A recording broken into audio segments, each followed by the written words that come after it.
mujegajege ubwo tugiye guhamya ukuri twasomye w'iki gitabo cyiza kigiye kurekwa.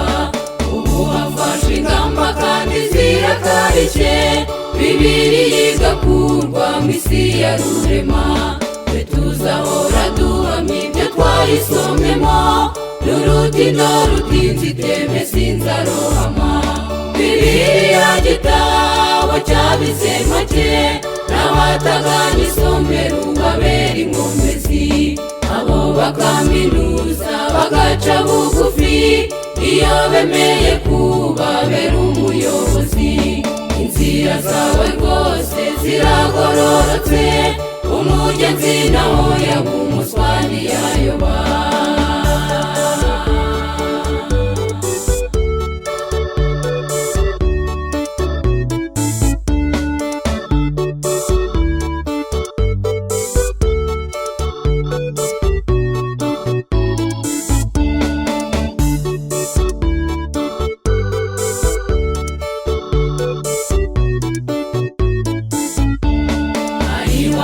Intwari mu bihe bya mbere banze kuzimiza ukuri ngo nzabona inzira.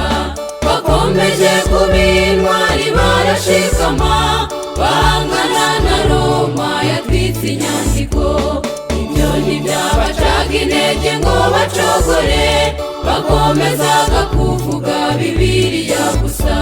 Batubereye urugero natwe tuyivuge, Karinda nshira mu mwuka narayiva inyuma. Bibiliya gitabo cyabize make, n'abataganya isomero babera inkomezi. Abo bakaminuza bagaca bugufi, iyo bemeye kubabera umuyobozi. Inzira zawe rwose ziragororotse, umugenzi naho yaba umuswa ntiyayoba.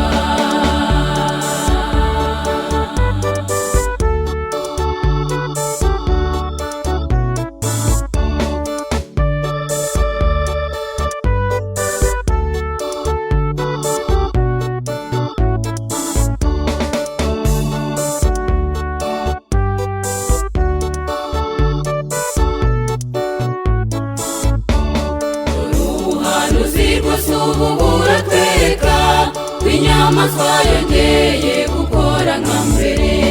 Ubwo hamaze gutegurwa Bibiliya itabangamiye iyi si y'iterambere. Igitabo cy'itangiriro kivuga irema n'ubuhanuzi bwa Daniyeli ubu byaretswe. Isabato y'Imana igiye gukurwaho, imwitegura karengane kari imbere.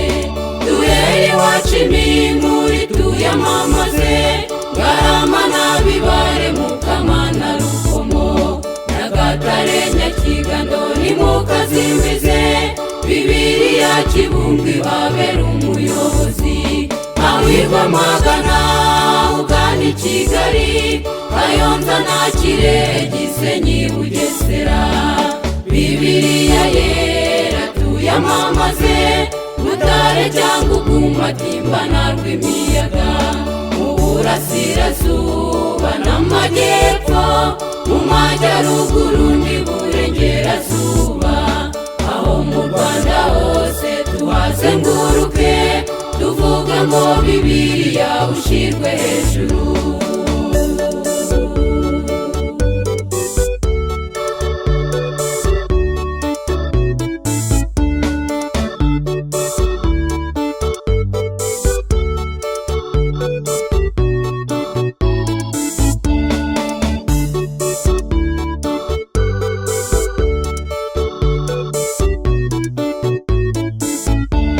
Bibiliya gitabo cyabize make, n'abataganya isomero babera inkomezi.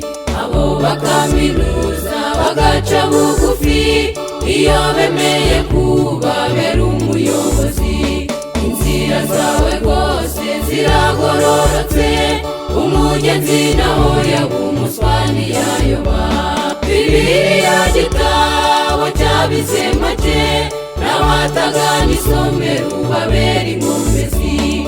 abo bakaminuza bagaca bugufi iyo bemeye kubabera umuyobozi. Inzira zawe rwose ziragororotse, umugenzi naho yaba umuswa ntiyayoba. Inzira zawe